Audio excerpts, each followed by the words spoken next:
Obrigado pela presença de vocês todos. Finalzinho do dia, né? Difícil. Todo mundo cansado aí. Mas vamos lá, vamos falar um pouquinho aqui sobre ar-condicionado, tá certo? Então, é isso. Agradeço aí a presença de todos vocês. Se vocês tiverem qualquer dúvida, vocês podem interromper. Não precisa esperar o final dos slides, não. Pode levantar a mão e aí a gente discute aqui, tá bom? Pode interromper a qualquer momento. Quiser fazer algum comentário também, fiquem à vontade. É mais um bate-papo, tá? Bom, então vamos lá. Eu sou João Aguena, eu sou engenheiro de vendas da Danfoss. Eu trabalho no mercado de ar-condicionado fazem mais ou menos 15 anos. Já trabalhei em empresas de automação, já trabalhei em outros fabricantes também. A minha formação é engenharia elétrica e eu fiz uma especialização depois em engenharia mecânica, focado em ar-condicionado. Eu estou na área comercial tem um tempo, mas eu já trabalhei em campo também, em instalação, dando suporte técnico, visitando projetos. E aí eu vou tentar falar um pouquinho para vocês aqui sobre um tema, né, que provavelmente vocês já ouviram falar, mas vamos revisitar ele sob um outro ponto de vista, tá bom? Eu vou fazer antes uma apresentação rápida da Danfoss, contar para vocês um pouquinho da empresa, bem curta mesmo, porque essas coisas às vezes elas são cansativas, né? É bem curtinho mesmo, só falar de onde que a Danfoss o que a gente faz, e depois a gente vai para o tema, que é mais interessante, tá bom? Bom, a Danfoss é uma empresa dinamarquesa, do norte da Europa ali, do ano de 1933, tá certo? Uma curiosidade interessante é que a Danfoss é uma empresa multinacional, presente em vários países, mas ela é uma empresa que não tem capital aberto na Bolsa de Valores, é uma empresa familiar ainda, não tem acionistas. É uma coisa interessante, né? Não é comum nesse porte de empresa. E a Danfoss é assim, não tem capital aberto. É a família do fundador ainda, que é a proprietária da companhia. Bom, a Danfoss ela tem 4 grandes linhas de negócio. Hoje são 3, na verdade, né? Mas são essas aí. A parte de refrigeração, que é a mais famosa, que todos vocês aqui acredito que conheçam, pelo menos algum produto vocês já devem ter visto, um compressor, um pressostato, enfim, algum componente de refrigeração ali, uma unidade condensadora, ela é bem conhecida nesse segmento. A gente também tem a parte de inversores de frequência, é um produto bem popular também, no ar-condicionado especialmente, os variadores de velocidade da Danfoss. A parte de aquecimento, que no Brasil não é tão difundida, por motivos óbvios, né? A gente é um país tropical, não tem tanto sistema de aquecimento assim. E por último, a parte de Power Solutions. O que é isso aí? São componentes para máquinas agrícolas. Tratores, colheitadeiras, máquinas do agronegócio. Então, ela é uma divisão bastante importante, visto que o Brasil é um país agrícola e tem uma demanda grande por esse tipo de máquina.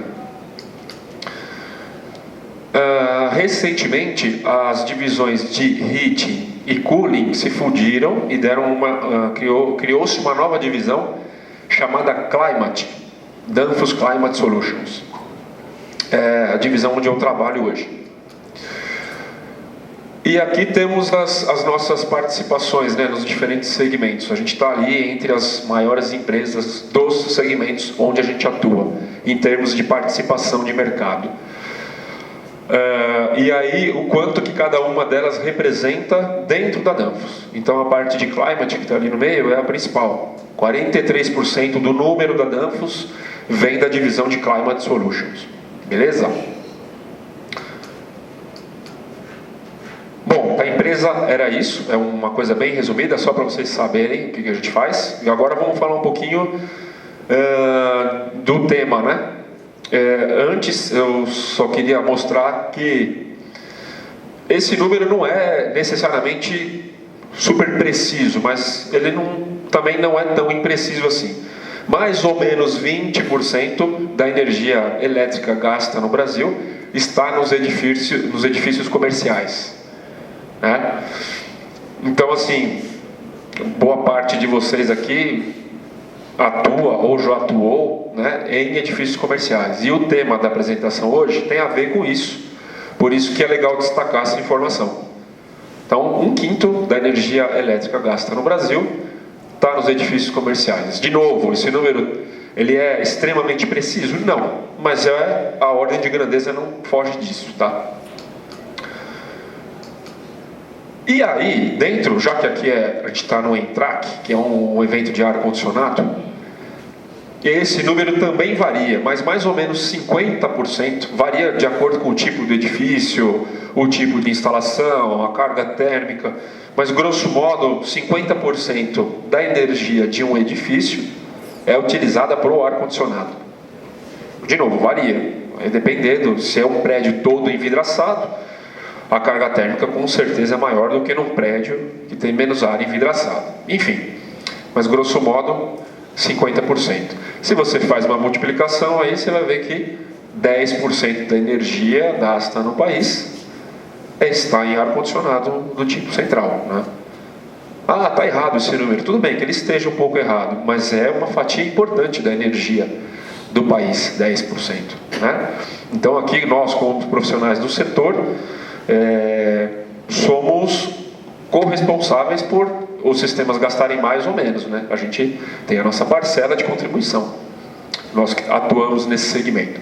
E o ponto é que os sistemas centrais, aliás, todo o sistema de ar-condicionado, ele é projetado para um dia no ano, 2, né? A carga térmica, ela é projetada para um momento específico. Não é durante todo o ano, durante todo o dia que você vai ficar com o teu sistema funcionando no máximo, né? Você vai operar em cargas parciais a maior parte do tempo, que é o que está aqui nesse slide, né? Cerca de 2% do tempo de operação é em cargas de 90% e 100%. O resto, olha lá, a maior parte do tempo você vai operar em carga parcial aqui, ó. Por que isso, né? Vocês vão ver que tem a ver com a apresentação aí, que é o controle. A gente precisa controlar as coisas, senão estou jogando energia no lixo, né? Se estou produzindo frio, né? Se é que está certo falar isso, e não estou usando. Bom, então aqui a gente vai começar a falar do tema propriamente dito, né? Assim, poxa, ar-condicionado é um negócio super complexo, né? Quem trabalha aí com ar central é um sistema cheio de componentes. Tem chiller, fan coil, isolamento térmico, válvula de controle, isolamento de duto de ar, automação, painel elétrico. É um sistema, do ponto de vista de engenharia, muito complexo. Tem muitos temas, muitos assuntos para se falar, né? E toda vez que eu venho falar de válvula, eu falo, poxa, o que a gente vai falar para contribuir, né? Os profissionais dessa área são pessoas multitarefas, né? Tem muita informação envolvida. O que é interessante de comentar, né? Porque para nós aqui que trabalhamos com válvulas, por exemplo, e inversores, o nosso foco é esse. Mas para vocês que trabalham com o sistema como um todo, poxa, o que vale a pena citar, né? Para não virar informação mais do mesmo. Então, apesar de ser um tema já, né, o balanceamento, ser um tema já recorrente, já explorado, a ideia aqui é falar do balanceamento assim de uma forma simples, né? Como que ele influencia na subvasão e na sobrevasão, né? A linha de raciocínio é essa. Como que a vazão muda o ΔT de uma instalação? E qual que é o problema de ter um ΔT baixo? A linha de raciocínio é essa, né? Balanceamento afeta a vazão afeta o ΔT, e o que o ΔT traz de problema, o ΔT ruim, pode trazer de problema para uma instalação. Então a filosofia é essa, né? Bom, então vamos lá, subvasão. Embora não seja tão comum, é menos frequente você encontrar sistemas com subvasão, vazão abaixo, mas ela também pode ser um problema, é algo que tem que se cuidar também, balanceamento. O que acontece? Num trocador de calor, o fluido laminar, que é esse da figura, ele todo alinhado aqui, ó, você pode ter problemas com troca, né? simplificando bem, as moléculas do meio isso aqui é um tubo em corte, tá? As moléculas do meio não encostam no trocador e não trocam calor. Então você vai ter um problema de troca, você vai ter troca baixa. Se a vazão estiver muito baixa. E aí não é só a válvula de controle que vai influenciar. Você pode ter outros fatores. Por exemplo, uma serpentina mal selecionada pode acontecer também, né? E a válvula de controle também vai influenciar. Tem até alguns fabricantes que colocam dispositivos dentro do capilar. Esse aqui é um slide da Trane, tá? Ele coloca uma espécie de uma ranhura ali, chama turbulators. Tem como função deixar o fluxo turbulento dentro da serpentina. E com isso evitar os problemas de baixa troca de calor. Beleza? Então, essa é a primeira coisa que eu queria destacar. Subvasão, né? Ela influencia sim no baixo ΔT. Aqui é sobrevasão. Esse acontece com bastante frequência. Sobrevasão é muito comum. É um dos grandes problemas de balanceamento. Vazão demais, água sobrando no trocador, né?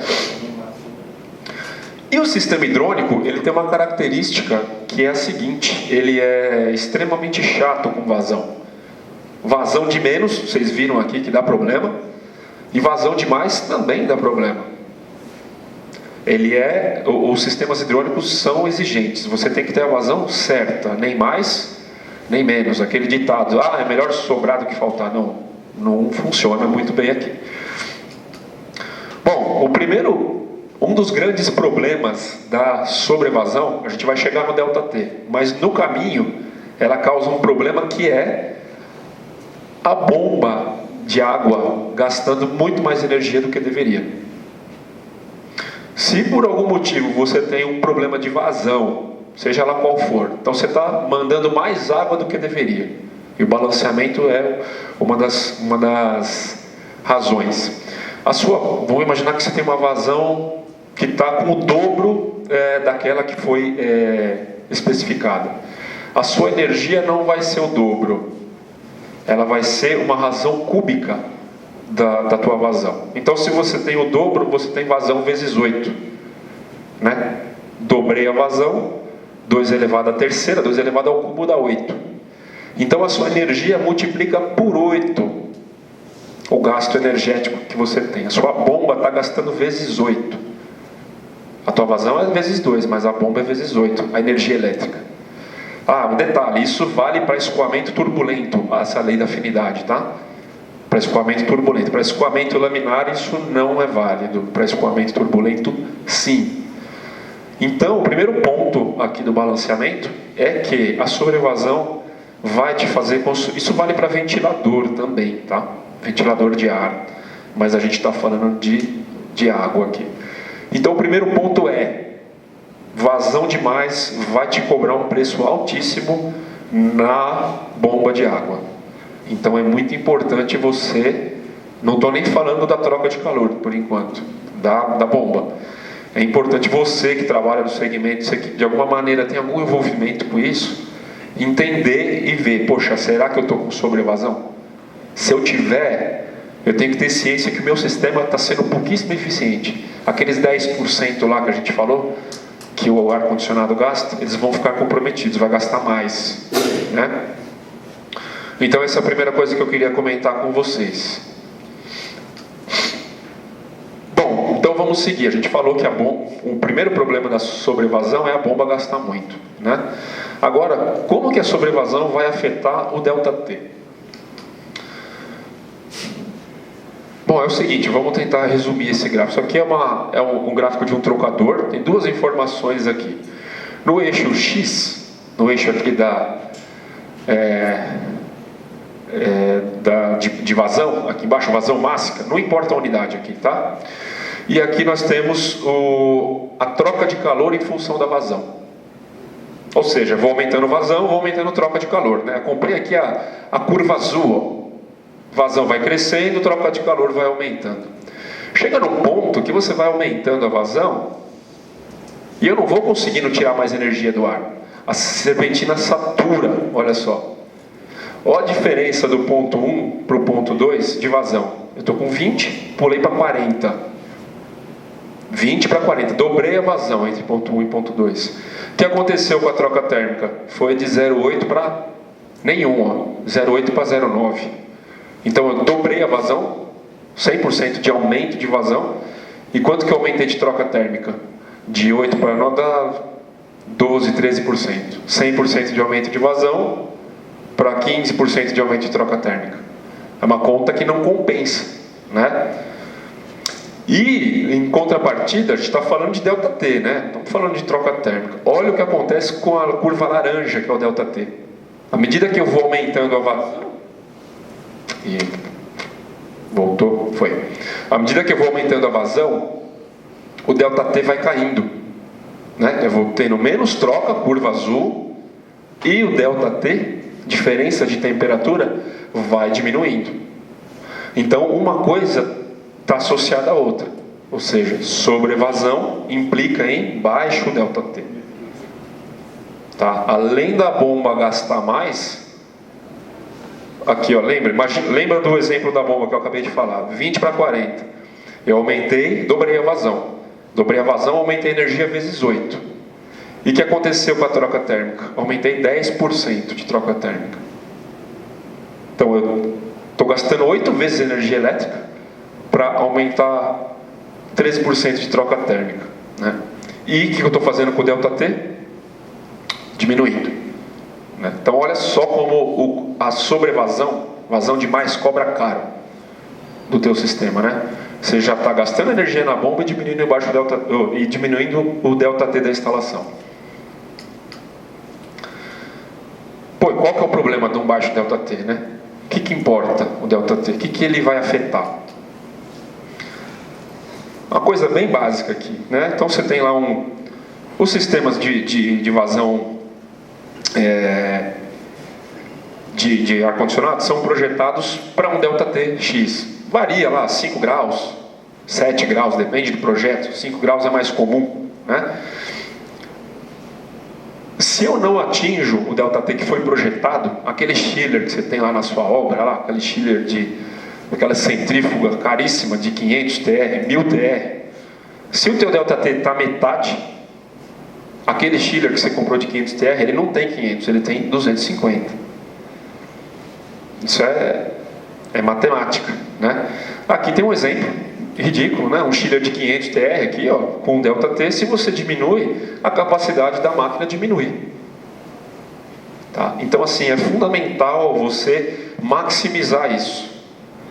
Porque senão aquela sua capacidade instalada, você não extrai dela o máximo que foi contratado, o que você comprou. É importantíssimo que o seu ΔT seja o máximo possível, senão a tua instalação não está rendendo nada. Você comprou uma CAG de 2.000 TR, se você tem metade do ΔT, você tem 1.000 TR. Esse é um dos grandes problemas do baixo ΔT. Aqui, esse é um artigo famoso, depois se alguém quiser eu posso compartilhar. É um documento aberto do Escher Journal, é uma publicação que a Escher disponibiliza no site dela, de um projetista, um case americano. É uma instalação muito grande nos Estados Unidos da NASA, onde eles lançam alguns foguetes lá e etc. E tem um sistema de ar-condicionado enorme. E lá eles têm 7 chillers de 2.000 TR, é isso? São 7 chillers de 2.000. A instalação original, né? Eles tinham um problema gravíssimo de ΔT nesse... E aí o artigo ele é longo, né? Tem várias discussões técnicas, várias observações, tem arquitetura, é bem legal, assim, quem tiver curiosidade. Eles estavam com um ΔT de metade do que foi projetado nessa instalação. Então, os chillers deles de 2.000 TR, eles não conseguiam tirar pouca coisa mais que 1.000, eles conseguiam extrair de capacidade, por conta do ΔT. O que começou a acontecer? Eles tiveram que instalar máquinas adicionais, sistemas adicionais, para compensar um baixo ΔT. Então, assim, é fundamental que você cuide para que o ΔT, você profissional do setor, né? A contribuição que você puder dar para diminuir, para aumentar o ΔT, ela é válida. E aqui a gente vai falar de uma. O ΔT não é só balanceamento. Serpentina suja pode causar, serpentina mal selecionada, set point errado é uma coisa que acontece também. Se você colocar um set point diferente do que foi projetado, você pode contribuir para um ΔT ruim, né? A gente vai falar hoje do balanceamento, que é um dos grandes contribuidores para um baixo ΔT. Então vou falar rapidamente aqui da variação de pressão, porque balanceamento, agora a gente vai entrar no balanceamento de fato. Controle de vazão tem a ver com controle de pressão, é uma coisa que está ligada à outra. Você não tem vazão se você não tiver diferença de pressão. Você tem diferença de pressão e não tem vazão. Você pode ter. Aqui, se tivesse um tubo aqui na parede, ele poderia estar pressurizado. Não necessariamente tem vazão. Agora, vazão depende de pressão para acontecer. Se dois pontos estiverem com a mesma pressão, o fluido não circula. Tem que ter diferença de pressão. Então, para controlar a vazão, a gente controla a pressão. A gente atua na causa, né? Na raiz, que é a pressão. E a gente vai falar rapidamente aqui disso. O que eu acabei de falar é isso aqui, né? Isso aqui é a equação do coeficiente de vazão de uma válvula, por exemplo. E a fórmula aqui ilustra isso, né? O coeficiente de vazão é fixo de uma válvula, se você não mexer ela, né? Se eu mudar a minha pressão, eu vou ter uma variação de vazão. Aqui, ó, 200 galões por minuto, com uma diferença de pressão. Se eu aumento a diferença de pressão, a vazão aumenta. Um dispositivo passivo, né? Uma válvula de controle estática é assim. Aumentei pressão, aumenta o vazão consequentemente. Aqui um sistema tradicional de 3 vias, que já nem é mais utilizado, né? Só para ilustrar o que a gente está falando aqui. Onde é o balanceamento estático tradicional, né? Com 3 vias, vazão constante e o ΔT variável. Eu estou citando esse aqui porque as válvulas estáticas, que é o que a gente vai falar aqui, elas funcionam bem nesse sistema. Sistema de vazão constante vai bem, né? Porque você não tem variação de pressão aqui. A vazão é constante, tem sempre água circulando no sistema. Então os sistemas estáticos de balanceamento, eles funcionam bem aqui, né? Agora, quando você vem para um sistema de 2 vias, que é a imensa maioria dos projetos atuais aí, sistema de água gelada, e você coloca o balanceamento estático, ele não vai muito bem. Por quê? Esse sistema implica em variação de pressão.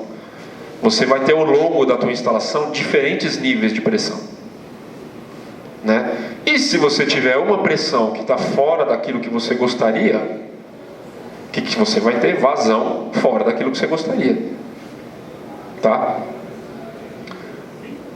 Então, eu estou falando isso para ilustrar que a gente controla a pressão, né? A vazão é a consequência. E esse sistema aqui, à medida que você vai variando as pressões, ele não consegue reagir a isso. Se tiver uma pressão fora do que foi planejado, aí você vai fatalmente ter sobrevasão, né? Aqui tem uma ilustração legal, né? Um sistema estático, com balanceamento estático, tem lá os cassetes, a válvula de controle aqui em cima, a válvula de balanceamento estático embaixo. Sistema tradicional, antigo, né? Balanceado, bonitinho. A bomba aqui, à medida que eu vou me afastando da bomba, a pressão vai diminuindo por conta da linha, né? Eu vou tendo perda de pressão na linha, perda de carga.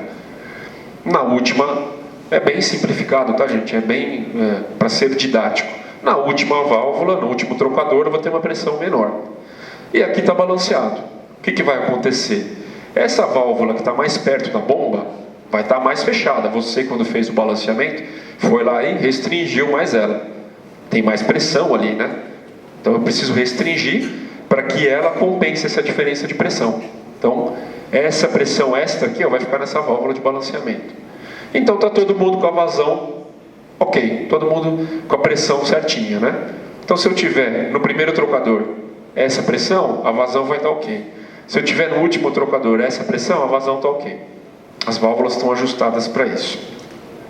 Se isso aqui não variar, legal, então o sistema está balanceado. O problema é quando você fecha, por exemplo, duas válvulas de controle ali, 2 cassetes que você fechou. A bomba está na dela, você não fez nada, não tem inversor nesse caso aqui, não tem variador de frequência. O que acontece? As pressões mudam. Lembra que eu falei das pressões? Elas vão mudar, porque você mudou o que a bomba estava enxergando. Tem menos peso agora, menos carga. Fatalmente as pressões vão mudar. Você vai ter uma pressão muito maior no último ramal, uma pressão maior no primeiro. O vermelho é a pressão nova, né? O que significa essa pressão maior? Mais pressão do que deveria. Vazão demais. Vai acontecer aquilo que a gente discutiu no começo, né? Então, é só para ilustrar que sistemas com vazão variável não combinam com balanceamento estático. Não é a melhor solução, definitivamente. Aí você fala, não, eu vou colocar um sensor de pressão lá no final, então. Eu vou variar a minha bomba, né? Eu vou mudar a velocidade dela. Quando acontecer isso, o que eu vou fazer? Vou instalar um sensor aqui, e aí eu vou reduzir a velocidade da bomba, né? Antes, você tinha isso, ó, o vermelhinho. Coloquei um sensor aqui. Agora o sensor vai falar, bomba, você tem que chegar na pressão aqui, na pretinha. Aí o sensor vai ver isso, vai informar o inversor, vai diminuir. Legal. A última válvula agora está com a pressão ok. Ali, ó, diminuiu. Acompanha comigo aqui, ó. O vermelhinho. Coloquei um sensor. O sensor identificou que tinha muita pressão, desacelerou, baixou. Mas olha só como ficou a pressão no primeiro trocador. Agora a pressão é a vermelha aqui, ó, não a tracejada contínua. No primeiro você tem falta de pressão, ao contrário. Então esse negócio de instalar o sensor lá no final resolve em parte, né, para o sistema estático, resolve em parte. Na primeira agora você fica com subvasão, não tem troca também direito. Então é um cobertor curto, né, esse negócio de colocar um sistema estático para variar a vazão. Sistema de balanceamento estático com vazão variável. Não tem como, não vai ficar legal, 100%. É uma ilustração do que acontece, né? Isso que eu falei ali para vocês. Tem uma animação aí. Bom, e como resolver então, né? Como resolver? O sistema independente de pressão. O que é? É uma válvula, é um conjunto de válvulas, na verdade, é um corpo que parece uma só, que tem duas. Lá dentro você tem um regulador de pressão diferencial. Já que o problema é pressão, então vamos controlar a pressão. E uma válvula de controle, duas coisas num corpo só. Tá? Aqui tem uma animação, e vocês vão ver aí que à medida que eu vario a pressão aqui nesse manômetro, a parte de regulador de pressão diferencial está aqui embaixo. Vocês vão ver que esse negócio se mexe. É mecânico isso, tá? Não tem nada de eletrônica aqui. A parte de controle de pressão é 100% mecânica. Opa, a animação acho que não foi. Não vai. Deixa eu ver se eu consigo por aqui.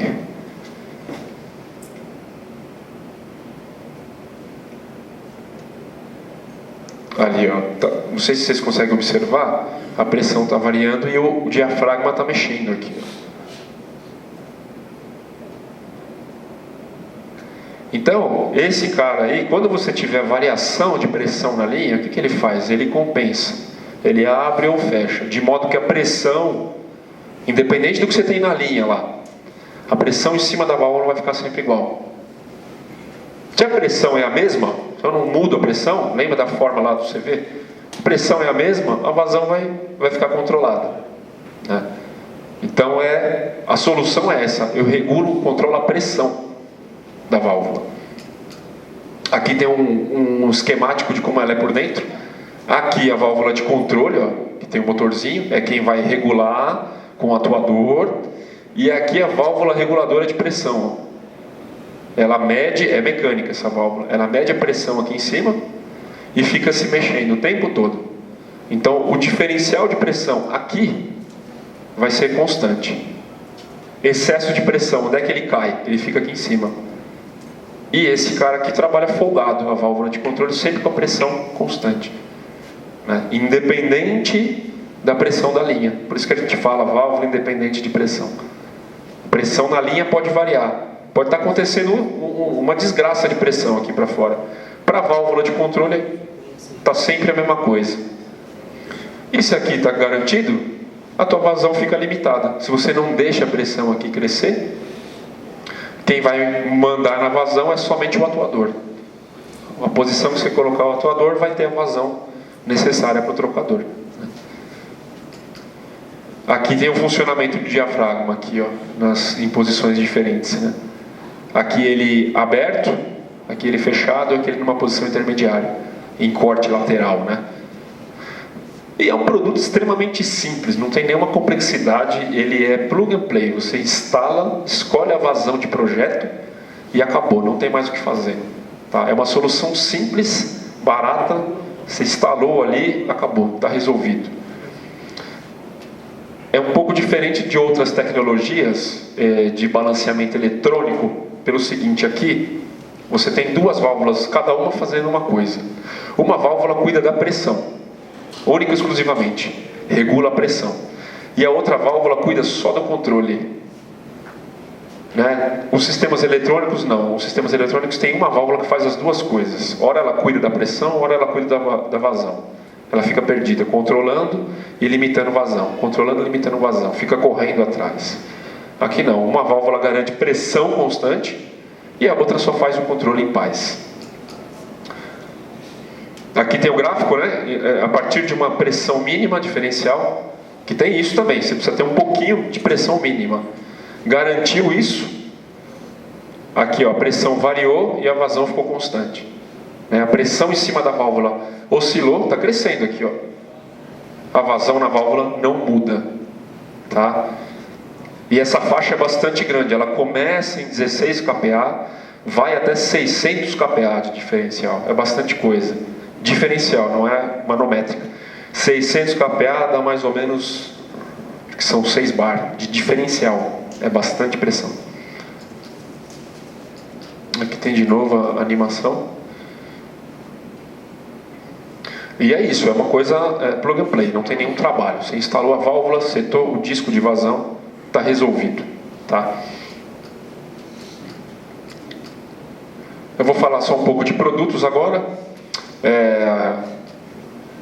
Esse é um atuador inteligente que vai acoplado nas válvulas independentes de pressão. Você pode ter um atuador tradicional e pode ter esse modelo aqui que é inteligente. Ele tem algumas funcionalidades, ele mede a vazão, tem comunicação, etc. Tá? Dá para você fazer BTU meter, é um controladorzinho junto com o atuador. Você põe ele conjunto com uma válvula independente de pressão, fica uma solução fantástica. Né? E ele tem uma coisa interessante, que é o seguinte, né? Tem um método de operação, ele pode ficar desabilitado, mas pode ficar desabilitado se você quiser, mas é interessante usar esse recurso. Voltamos aqui para a curva do trocador, tá? Olha só, eu posso estar operando aqui. Olha o ΔT aqui, entrando a 6, saindo a 9.3. Tá? Pode ser que o projeto foi concebido para trabalhar aqui. Você está na vazão de projeto aqui.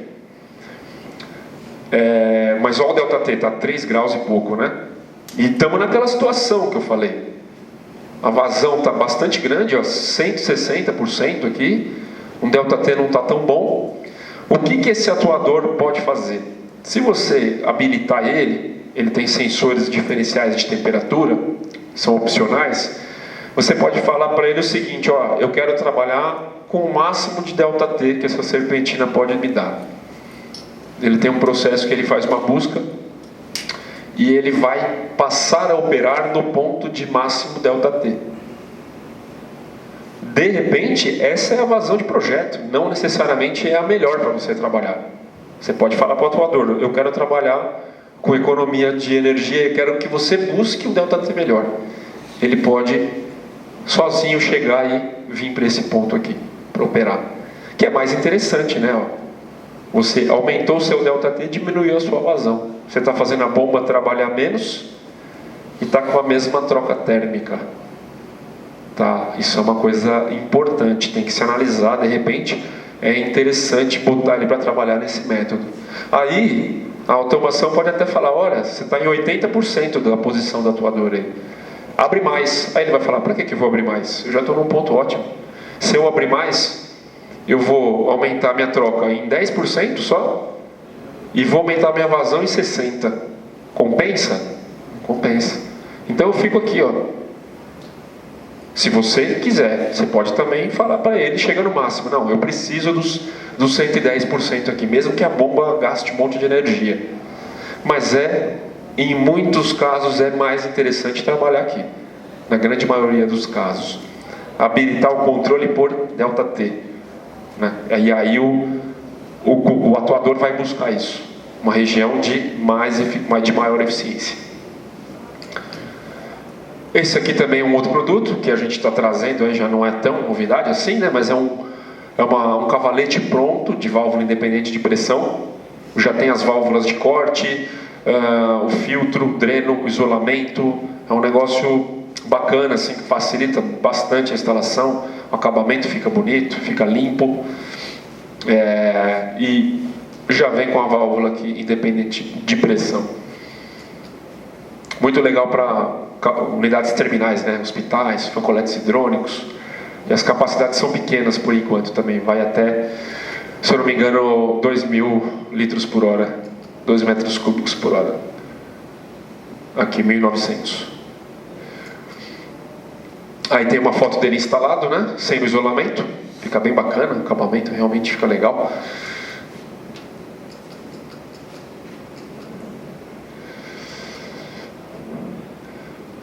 Bom, gente, é isso. Eu espero que tenha contribuído aí com vocês, né? Trazer uma mensagem, uma abordagem diferente aí do balanceamento. Lembrando, né, que o balanceamento, sim, ele é uma parte importante, porque você pode não extrair, de repente, o investimento que foi feito, né? Pode comprometer tudo. Então, tem todo um sistema ali montado, e aí o fato de você estar com ΔT ruim, que está ligado ao balanceamento, não é só isso, mas está ligado, pode fazer com que a tua CAG não renda aquilo que ela foi projetada para tal, né? Então assim um ponto de atenção, né? É simples de resolver o balanceamento, né? Hoje é simples, né? Nem sempre foi assim. É uma solução relativamente simples, as válvulas independentes de pressão da Danfoss aí. E aí eu fico aqui à disposição, se vocês tiverem alguma dúvida, se alguém quiser fazer algum comentário, quiser fazer alguma pergunta, por favor, fiquem à vontade aí. Estamos aqui para isso. Já está no fim do dia, né, gente? Chega, né? Eu vou deixar meu contato aqui. Quem quiser o artigo, ou quiser algum outro material, tirar alguma dúvida, fique com o meu contato. Tem o WhatsApp, esse número também. Eu fico à disposição aí. Tá bom, gente? Obrigado, viu, pelo tempo de vocês aí. Valeu!